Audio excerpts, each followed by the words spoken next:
Welcome my channel Jesus Marvel Ministries Bible Study. ప్రభునందు ప్రియమైనటువంటి దేవుని జనాంగమా, ఉదయకాల సంబంధి ఎలా ఉన్నారు? బాగున్నారా? ఆత్మీయంగా ఈ దినమంతట్లో దేవుడు మీకు తోడు ఉండి మిమ్మల్ని అన్ని విషయాల్లో ఆశీర్వదించి వర్ధిల్లింపజేసి బలపరిచి దేవుడు తన ఉన్నతమైన ఉద్దేశాలను మీ పట్ల నెరవేర్చలాగిన ఉదయకాల సంబంధి దేవుని స్వరాన్ని వినటానికి ప్రయత్నం చేద్దామా? ఇర్మియా గ్రంథం 9వ అధ్యాయం ఇదన భాగం మనం చూస్తూ వచ్చినప్పుడు ఈ బలాన్ని అనవసరమైన వాటికి ఉపయోగించొద్దు. ఈరోజు దేవుడు మన బలాన్ని ఆత్మీయమైనటువంటి విషయాల కొరకు, నీకు ప్రయోజనకరమైన వాటి కొరకు, నీ జీవితానికి అవసరమైన వాటికి మాత్రమే నీ బలాన్ని ఉపయోగపెట్టాలని దేవుడు కోరుకుంటున్నాడు.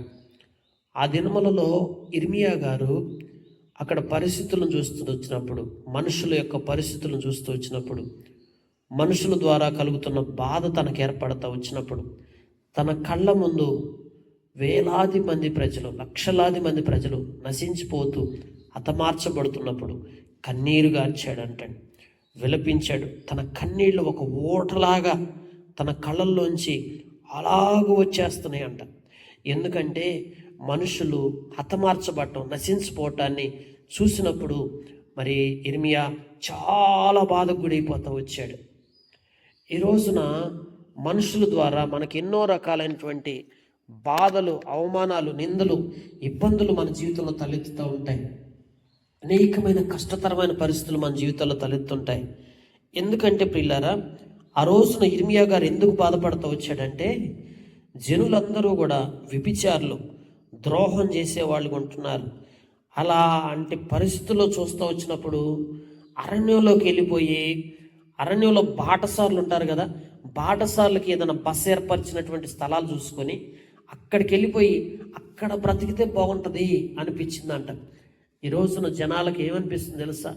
ఈ యొక్క గ్రామాల్లో, పట్టణాల్లో ఈ సాటి జనాంగంతో, ఇలాంటి మోసపూరితమైనటువంటి వ్యభిచారపు మనసు కలిగిన జనాంగం మధ్య, అలాగే మరి ద్రోహులుగా బ్రతుకుతున్నటువంటి జనాంగం మధ్య నేను బ్రతకటం కంటే ఇక్కడి నుంచి నేను తొలగిపోయి నేను ఎక్కడైనా దూరంగా ఒక అరణ్యంలో బ్రతికితే బాగుండు అని నీకు ఎప్పుడైనా అనిపించిందా?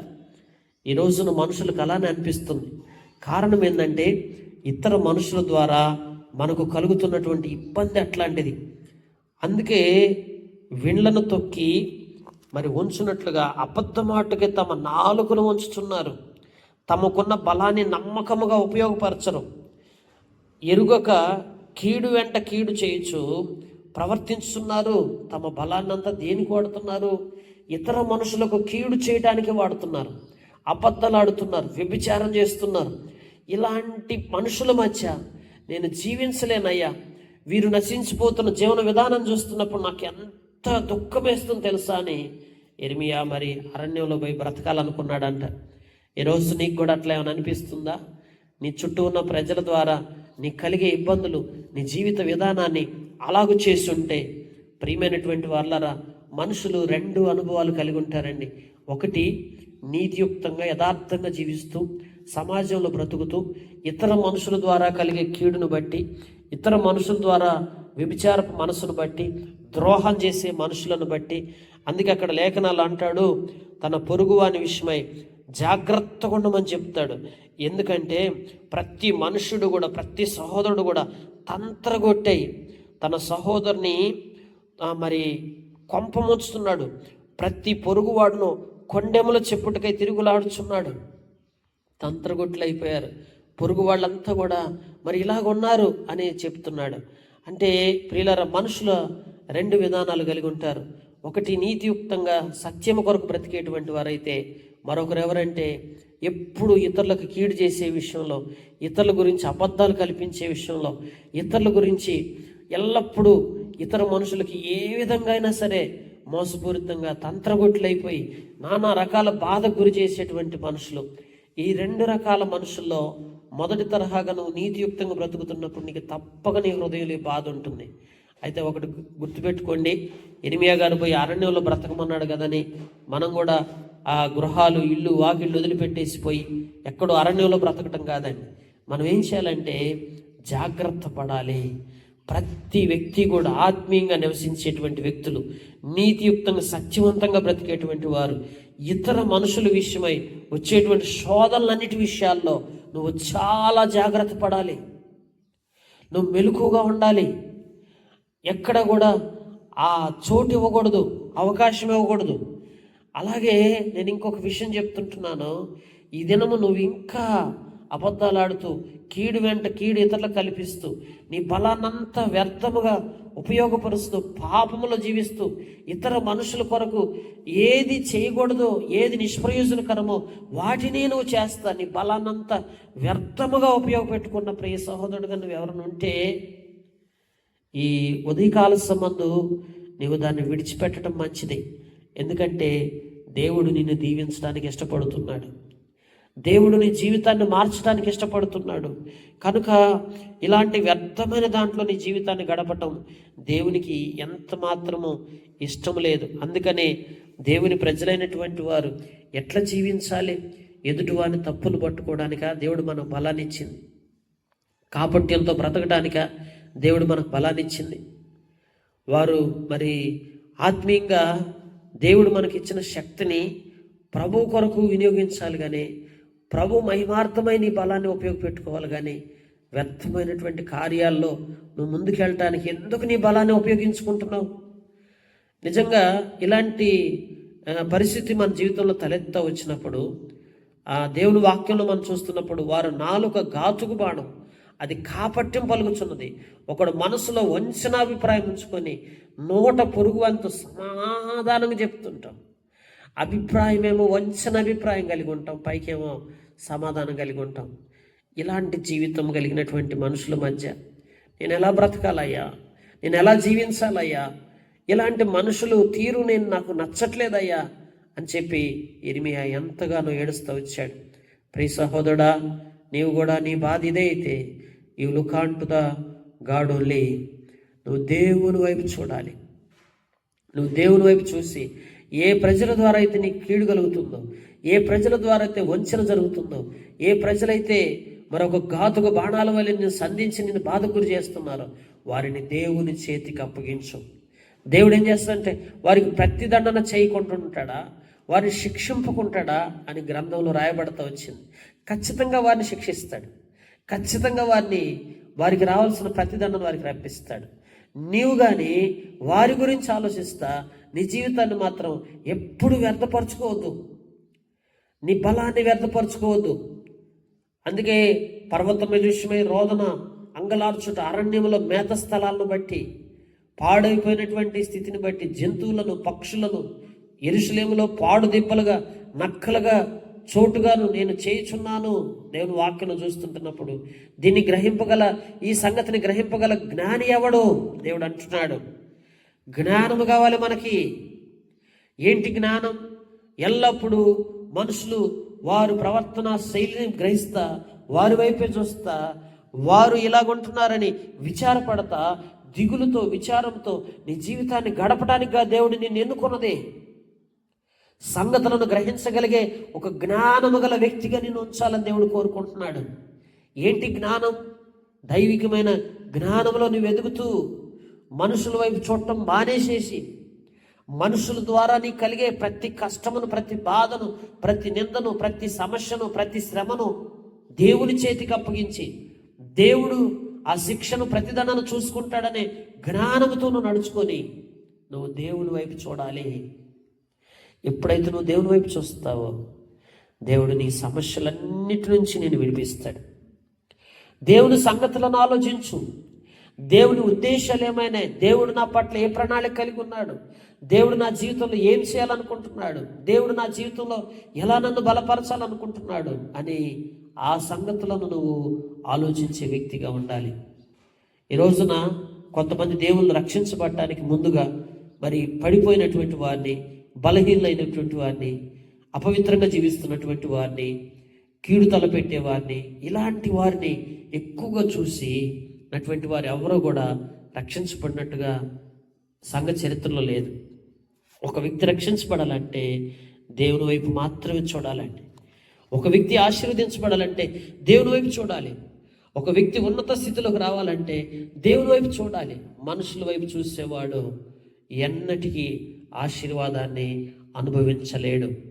అందుకే దేవుని వాక్యంలో ఈ సంగతి గ్రహింపగల జ్ఞాని ఎవడు, దాన్ని పాడు చేయనట్లు యెహోవా నోటి మాట ఎవనికి వచ్చును, యెహోవా నోటి మాట ఎవనికి వచ్చును, ఎవడును సంచరింపకుండా ఆ దేశము ఎడారి వలె ఏల కాలిపోయి పాడైపోయిను.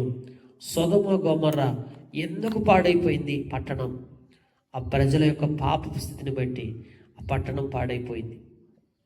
ప్రియులారా, ఆ పట్టణం వైపు కానీ లోతు చూస్తే లోతు కూడా పాడైపోతూ వచ్చాడు. కానీ దేవుని వైపు చూడమని, అందుకే లోతు భార్య ఆ పట్టణం వైపు చూసింది, ఆ ప్రజల వైపు చూసింది.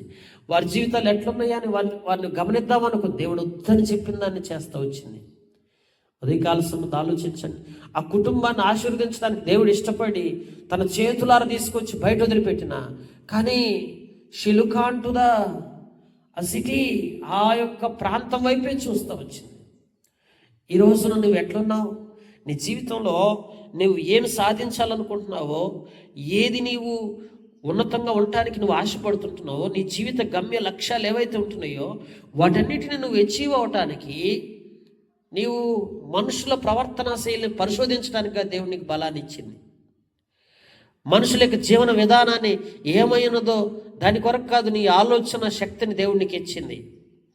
నీవు మంచి స్వరాన్ని ఇచ్చింది వారి గురించి మాట్లాడటానికి కాదు, దైవికమైన విషయాల్లో నీ స్వరాన్ని ఉపయోగపెట్టడానికి దేవుడు నీకు మంచి స్వరాన్ని ఇచ్చాడు. దేవుడు నీకు మంచి ఆలోచన శక్తిని ఇచ్చాడు. ఎందుకు ఆలోచన శక్తి అంటే, నీ ఆలోచన శక్తిని అంతా దేవుని కొరకు వినియోగించి దేవుని కార్యాల పట్ల నీకు ఒక మంచి ఆలోచన పరుడుగా నువ్వు మార్చబడి దేవుని ఉద్దేశాలు నెరవేర్చడానికి, దేవుళ్ళో నువ్వు ఉన్నతంగా ఉండటానికి నిన్ను దేవుడు నీకు మంచి ఆలోచన శక్తిని ఇచ్చాడు. నీకు శారీరక దారుఢ్యాన్ని ఇచ్చాడు. నీ చేతులు, కాళ్ళు, నీ యొక్క శరీర దారుఢ్యం దేవుడు నీకు ఎందుకు ఇచ్చాడు తెలుసా? దేవుని కొరకు నీ బలాన్ని ఉపయోగపెట్టడానికి దేవుడు నీకు బలాన్ని ఇచ్చున్నాడు. ప్రియమైన జనాంగమా, ఎట్లున్నామండి? ప్రభు చిత్తమైతే, దేవుని ఉద్దేశం అయితే, మనుషుల గురించి నీవు మహా అయితే నువ్వు చేయాల్సిన పని అంటూ నీకు ఏదైనా దేవుడు ఉద్దేశిస్తే ఒకే ఒకటి ఏంటి తెలుసా? దేవుని సన్నిధిలో ఇర్మియాలాగా కన్నీరు గార్చడం.